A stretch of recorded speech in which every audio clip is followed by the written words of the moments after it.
பல திருப்பங்களோட அஜித்குமார் அவர்களுடைய கொலை வழக்கு. அஜித்குமார் அவர்களுடைய கொலைக்கு தன்னுடைய உயிர் நண்பனே உறுதுணையா இருந்திருக்காரு. நிகிதா மேல அடுத்தடுத்து பல குற்றச்சாட்டுகள். நம்ம நினைச்சு பார்க்க முடியாத அளவுக்கு அஜித்குமார் மரணத்துல பல மர்மங்கள் இருக்கு. இத பத்தி தான் இன்னைக்கு இந்த வீடியோல பார்க்க போறோம். ரிஃப்ளெக்ட் நேயர்களுக்கு வணக்கம். நான் உங்கள் ரக்ஷயா பார்த்தி.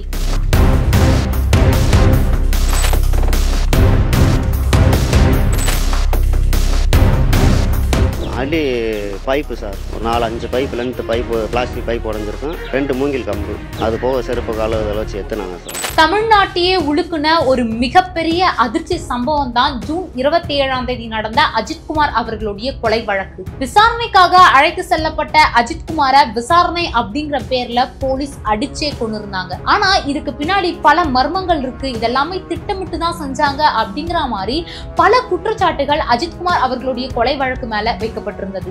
இதை தொடர்ந்து சோசியல் மீடியா பக்கமும் இந்த ஒரு விஷயம் தீயா பரவவும் ஆரம்பிச்சது.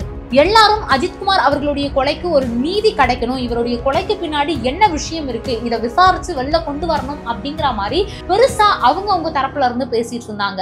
அந்த வகையில அஜித்குமார் அவர்களுடைய கொலை வழக்கா இருக்கட்டும், இதை சார்ந்த விசாரணையா இருக்கட்டும், இது மேலேயும் அதிகமான கவனங்கள் அரசு சார்ந்த விஷயங்கள்லயும் இருந்தது. சோ இப்படி விசாரணை சார்ந்த விஷயங்கள் மும்முரமா இருக்கக்கூடிய இந்த ஒரு நிலையில இந்த ஒரு வழக்கு சிபிஐக்கு மாற்றப்பட்டிருந்தது. சிபிஐ கிட்ட இருந்து இப்ப கிடைச்சிருக்கக்கூடிய தகவல் எல்லாமே நம்ம நினைச்சு பார்க்க முடியாத அளவுக்கு அதிகப்படியான அதிர்ச்சி தரும் தகவலா தான் அமைஞ்சிருக்கு.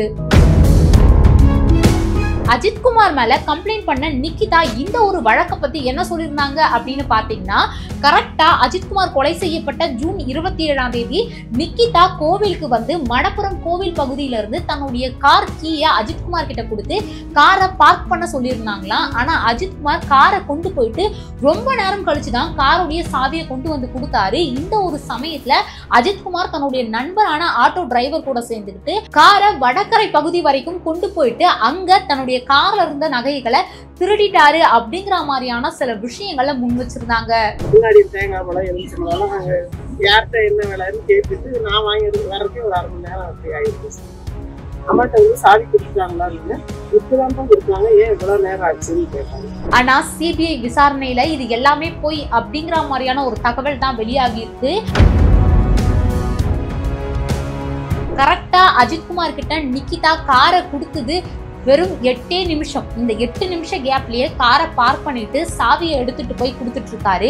ஆனா நிகிதா தரப்புல சொல்லப்பட்டது என்னமோ, ரொம்ப நேரமா என்கிட்ட சாவியே வரல, அவருடைய நண்பர் கூட சேர்ந்துக்கிட்டு காரை திருப்பியுமே வடகரை பகுதி வரைக்கும் எடுத்துட்டு போயிருக்காரு, அந்த ஒரு சமயத்துல தான் என் நகையை எல்லாமே திருடி இருக்காரு அப்படிங்கிற மாதிரியான ஒரு விஷயத்த சொல்லியிருந்தாங்க. சோ இந்த ஒரு விஷயம் முழுக்க போய் அப்படிங்கிற மாதிரிதான் சிபிஐ விசாரணையில இப்ப தெரிய வந்திருக்கு. இதை விட ஷாக்கிங்கான விஷயம் அஜித்குமார் கொலை வழக்குல என்ன அப்படின்னு பாத்தீங்கன்னா, அஜித்குமார் அவர்களை ரொம்பவுமே துன்புறுத்தி தான் போலீஸ் கொலை செஞ்சிருந்தாங்க. அதுல முக்கியமா மிளகா பொடியை தூவி அஜித்குமாரை கொலை செஞ்சிருந்தாங்க. இந்த மிளகா பொடி விஷயத்துல தன்னுடைய உயிர் நண்பன், அதாச்சும் அஜித்குமார் அவர்களுடைய உயிர் நண்பனே அவருக்கு மிளகா பொடி தோற விஷயத்துல உறுதுணையா இருந்திருக்காரு. ஆனா அஜித்குமார் கொலை வழக்கு சார்ந்து சமூக ஆர்வலர்கள் சொல்லக்கூடிய விஷயங்கள்லாம் இதுக்கு மாறாதான் இருக்கு. அதாச்சும் ஜூன் 27ஆம் தேதி நிகிதா கோவிலுக்கு வந்ததுக்கு அப்புறமா கோவில்ல இருக்கக்கூடிய தன்னுடைய காரை பார்க் பண்ண சொல்லிட்டு தன்னுடைய நடக்க முடியாத தாயை வீல் சேர் மூலமா அஜித் கிட்ட கொடுத்து அதாச்சும் சுத்தி பார்க்க சொல்றதுக்காக அவங்க அம்மாவை அனுப்பிச்சு வச்சிருக்காங்க.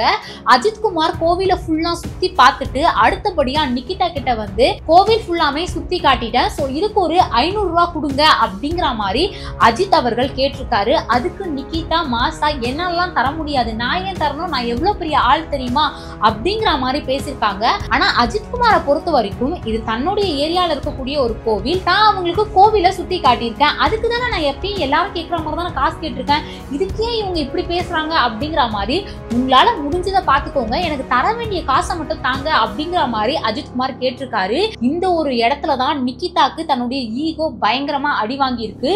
சோ இதனாலதான் கம்ப்ளைண்ட் பண்ணி அஜித்குமாரை போலீஸ் கிட்ட மாட்டி மாட்டி விட்டு அஜித்குமாரை லாக்அப் டெத், அதாச்சும் விசாரணை அப்படிங்கிற பேர்ல கொன்னிருக்காங்க அப்படிங்கிற ஒரு விஷயத்த சமூக ஆர்வலர்கள் பல பேருமே முன் வச்சிருக்காங்க.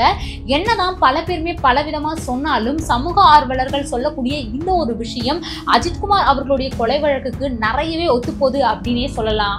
இப்படி துடிக்க துடிக்க மிளகா பொடியை தூவி கோவிலுக்கே கொண்டு வந்து அப்படி அடிச்சு கொன்ன அஜித்குமார் கொலை வழக்குல நிறைய மர்மங்கள் ஒரு பக்கம் இருந்தாலும் அரசு தரப்புல இருந்து அஜித்குமார் ஃபேமிலிக்கு சில உதவிகள் பண்ணியிருந்தாங்க. இந்த உதவியிலுமே நிறைய முறைகேடுகள் நடந்திருந்ததா பல பேருக்கு மத்தியில சொல்லப்பட்டிருந்தது. அதாச்சும் அஜித்குமார் அவருடைய தம்பிக்கு கொடுத்த வேலை தன்னுடைய வீட்டுல இருந்து, அதாச்சும் தன்னுடைய ஊர்ல இருந்து பல கிலோமீட்டர் தூரத்துல தான் இருந்திருந்தது. அதையும் தாண்டி அஜித்குமார் அவங்களுடைய குடும்பத்துக்கு கொடுத்த வீடு சுடுகாட்டுக்கு பக்கத்துல.